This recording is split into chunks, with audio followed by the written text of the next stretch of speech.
Everyone, in this video I'm going to show you a Funko Pop that I got from my cousin. So she is not a big Funko Pop collector, but I guess she received one during Christmas time and she just had it in storage. Her mom had stumbled upon it and was like, oh yeah, this would be a good Christmas gift or a birthday gift to one of her grandkids, but then my cousin was like, this is not really appropriate and they don't really know what this character is or where it's from. So then she asked me if I wanted to take it and I said sure. Plus I do love this series. I'm excited when it comes onto Netflix. I think they're on season 9, but I don't know, don't quote me on that. But anyways, here is a pop. 3, 2, 1.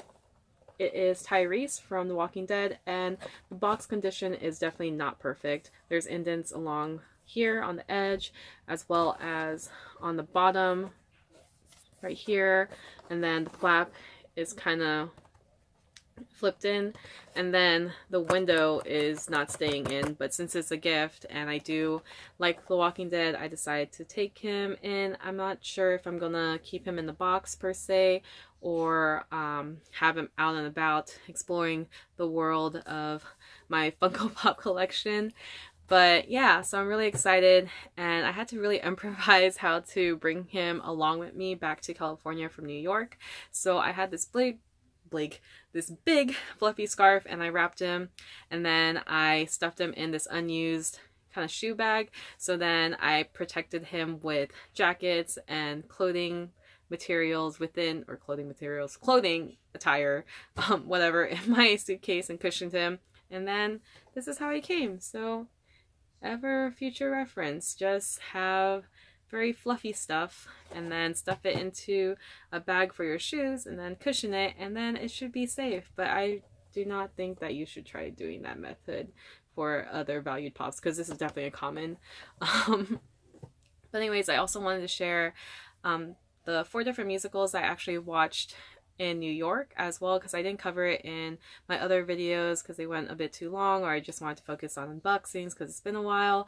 But I want to mention it here because out of the 4, 3 of them were sponsored by or paid for or covered by my cousin, who was nice enough to pay for my musicals that I really wanted to see, and also gave me suggestions on what musicals that I should see. But I already had some in mind, so I'm really thankful for her again for allowing me to fuel my addiction for musicals, because I do love Broadway musicals and I wish that I became a Broadway musical star, but it's okay. I relive them on my Spotify playlist and just listening to them all over and over and over again. So the first one that I watched was King Kong, and that was with my choir group. I don't know how they decided on King Kong, but they did.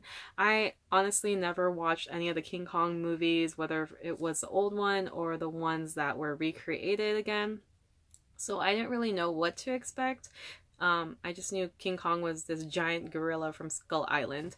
So I'm not going to spoil any or spoil too much of any of the musicals that I mentioned, because I just want to leave room for your imagination and your surprise if you ever decide to go to New York and are able to catch one of these 4 musicals.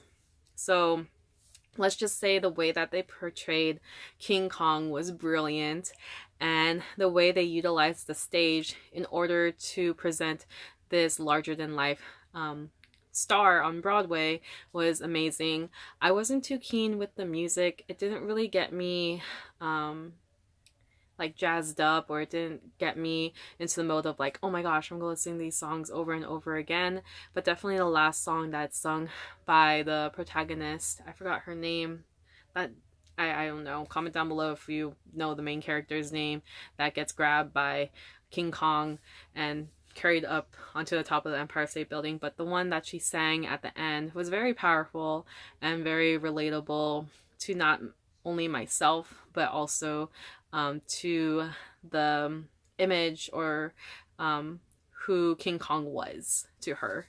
And then the second musical that I watched, and I actually watched it on my own and I really wanted to watch it, was Be More Chill.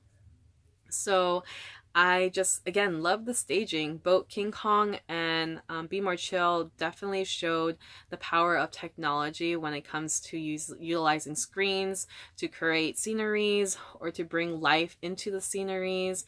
And I just love that they had the original cast there that I've grown used to listening to on Spotify from their Be More Chill album, especially the one who plays Michael.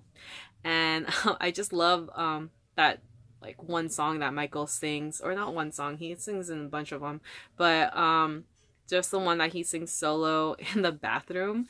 I definitely love his lines and his character development, and then just the storyline of just the struggles of not only going through high school situations or just trying to survive and fit in life in general. So I just love that message. And then I also loved the character Christine, because it was played by an Asian, a kooky Asian that's in love with Broadway and how, or not Broadway, but with plays and being a star in them and just wanting to play different roles to make life more interesting and fun.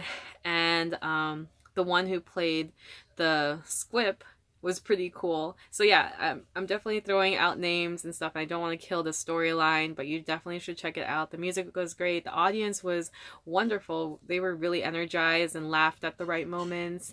And they were very attentive during the whole musical as well. And they were pumped to be there, whether if it was their fifth time viewing it or their first time viewing it, or the first time that they're actually watching it all happen, because I've just listened to music and I realized not a lot of the music that I listened to from that album stuck true to what they performed there, because from what my cousin had told me, that they had preview nights, and sometimes the music that you hear of the albums that they have officially out aren't always going to be the music that is going to be in those Broadway plays, because they have preview nights and they have to go through people that give them critiques on what to improve or what should stay or what should be added into the musical. So they did change some stuff here and there based on the album that I've been so used to listening to, but it was a nice surprise because it made me still be surprised, even though I knew the music like the back of my hand. Well, not the back of my hand, but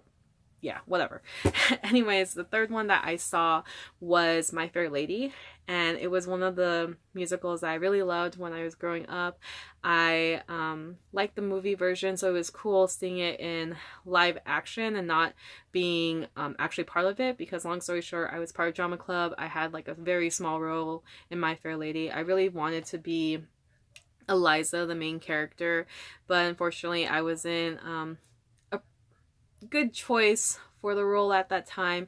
But I just love the music and I just love the costumes, and the staging was very, very cool with how they do forced perspective to make the stage look bigger, or how they actually brought Mr. Higgins' like house to life with this like rotating like stage to see all parts of the house when it came to like his main study, his one of the bathrooms, the foyer where like, you know, the entrance to the outside world. So it was pretty cool just how they utilize all of that, and just the music brought back a lot of good memories. And especially when she sings Loverly, or when they sing that particular song when they watch like the races, the horse racing. So yeah, definitely check that out for nostalgia purposes. I guess if you watch that movie but haven't seen it in real life, or just to get a taste of like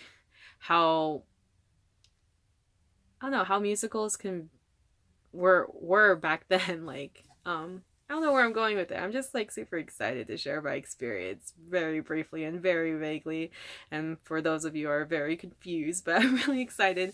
But anyways, so the last one I watched and was a very big surprise to me was Kinky Boots.